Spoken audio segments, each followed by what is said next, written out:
ഇത്രയും തകരാറിലായിരിക്കുന്ന ഒരു കെട്ടിടത്തിനകത്ത് ഉപയോഗിക്കാൻ അനുമതി മൗനസമ്മതം കൊടുത്തു സിസ്റ്റം എന്നതാണ്.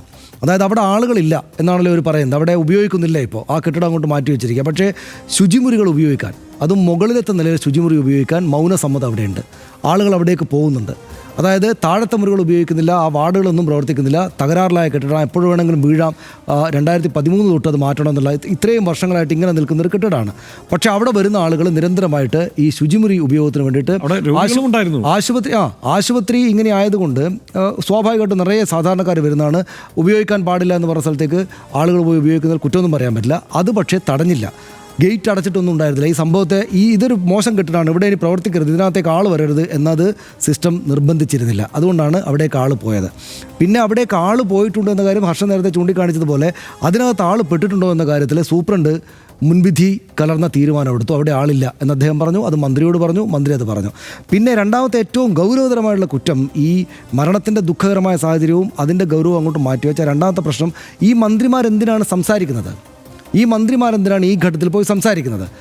സംസാരിച്ചാൽ എന്താണ്? സംസാരിച്ചില്ലെങ്കിൽ ഉണ്ടാകുന്ന കുഴപ്പം എന്താണ്? മാധ്യമങ്ങൾ വലിയ തോതിൽ ഒരു സംഭവം വലിയ തോതിൽ വിമർശിക്കും. മാധ്യമങ്ങൾ വിമർശിച്ചുകൊണ്ടേയിരിക്കും. ഒരു മരണം ഉണ്ടായിരിക്കുകയാണ്, ആശുപത്രി കെട്ടിടം, മെഡിക്കൽ കോളേജ് കെട്ടിടം, ഒരു പൊതു ആശുപത്രിയുടെ കെട്ടിടം തകർന്നുകൊണ്ട് ഒരാൾ മരിച്ചിരിക്കുകയാണ്. വലിയ തോതിൽ സർക്കാരിൻ്റെ വിമർശനം വരും, പ്രതിപക്ഷം വലിയ സമരം നടത്തും.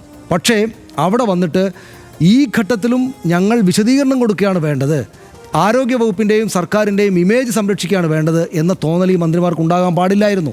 എന്തിനാണത് ചെയ്യുന്നത്? അവിടുത്തെ രക്ഷാപ്രവർത്തനങ്ങളെല്ലാം പൂർത്തിയായതിനു ശേഷം തിരിച്ചു വരാം, എന്നിട്ട് സംസാരിക്കാം. അവർ ഒരു തവണ മാധ്യമങ്ങളെ കണ്ടു, രണ്ടാമത് അവർ പറഞ്ഞതിൽ അബദ്ധം പറ്റിയെന്ന് കണ്ടപ്പോൾ അവർ പോയിട്ട് വീണ്ടും മാധ്യമപ്രവർത്തകരെ കണ്ട് സംസാരിച്ചു, വിശദീകരണം നടത്താൻ. ഇവിടെ ഈ സംഭവങ്ങളെല്ലാം ഉണ്ടായിട്ട്, ഇത്രയും വലിയൊരു സംഭവം ഉണ്ടായിട്ട്, മരിച്ച് ആ ബോഡിയുടെ ചൂടാറുന്നതിന് മുമ്പ് അവരുടെ ബന്ധുക്കൾ കരഞ്ഞുകൊണ്ടിരിക്കുമ്പോൾ ഞങ്ങൾ പറഞ്ഞത് തെറ്റായിരുന്നില്ല കേട്ടോ എന്ന് വിശദീകരിക്കാൻ വേണ്ടി മന്ത്രിമാർ വാർത്താസമ്മേളനം നടത്തുന്നത് എന്തിനാണ്? അതിൻ്റെ ആവശ്യമുള്ള കാര്യമല്ല. അതും വീണ ജോർജ് അവിടെയുണ്ട്, മുതിർന്ന മന്ത്രിയായിട്ടുള്ള വാസവൻ അവിടെയുണ്ട്.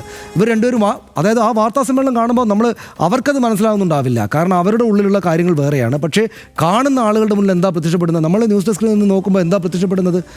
അവരുടെ ഭാഗം വാദിച്ചുകൊണ്ടേയിരിക്കുകയാണ്. ഒരു മരണം അവിടെ നടന്നിട്ടുണ്ട്, അവരുടെ ഭാഗം വാദിച്ചുകൊണ്ടിരിക്കുകയാണ്. ഇതാ ഞങ്ങൾ ഇങ്ങനെയാണ് പറഞ്ഞത്, ഞങ്ങൾ ഇന്ന കാര്യമാണ് പറഞ്ഞതെന്ന്.